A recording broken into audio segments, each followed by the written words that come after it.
আসসালামু আলাইকুম। আমার আজকের টপিক পরিবারের সাথে সময় কাটানো মনের জন্য এক প্রশান্তি। ব্যস্ত জীবনের ভিড়ে আমরা অনেক সময় ভুলে যাই সবচেয়ে বড় প্রশান্তি লুকিয়ে থাকে নিজের পরিবারের মাঝেই। পরিবারের সাথে কিছুটা সময় কাটানো শুধু আনন্দের নয়, এটি এক বিশেষ অনুভূতির জন্ম দেয়। যেখানে থাকে ভালোবাসা, নিরাপত্তা আর মানসিক শান্তি। এই ছোট ছোট মুহূর্তগুলো আমাদের ভিতরের ক্লান্তি দূর করে, মনকে করে হালকা এবং সম্পর্ককে করে আরো গভীর।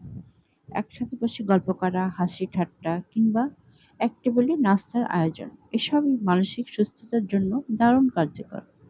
কারণ প্রিয়জনদের সান্নিধ্যে আমাদের মনে ইতিবাচক শান্তি যোগায়। এতে উদ্বেগ কমে, একাকিত্ব দূর হয় আর জীবনের প্রতি নতুন এক ভালোবাসা তৈরি হয়। আজকের নাস্তার আয়োজনে ছিল দই, মিষ্টি আর তার সাথে একটু ঝাল ঝাল খাবার। স্বাদের এমন মেলবন্ধন যেন পারিবারিক সময়কে আরো বেশি রঙিন করে তুলেছিল। দই শরীরকে ঠান্ডা রাখে ও হজমে সহায়তা করে। মিষ্টি এনে দেয় আনন্দের ছোঁয়া।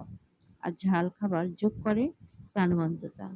খাবারের স্বাদ তখনই পূর্ণতা পায় যখন তা ভাগ করে নেওয়া হয় আপন মানুষদের সাথে।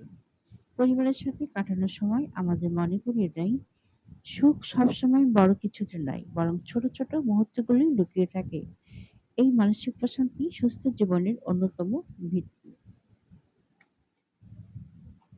সোহান অনলে সবসময় বিশ্বাস করে শারীরিক সুস্থতার পাশাপাশি মানসিক সুস্থতাও সমান গুরুত্বপূর্ণ।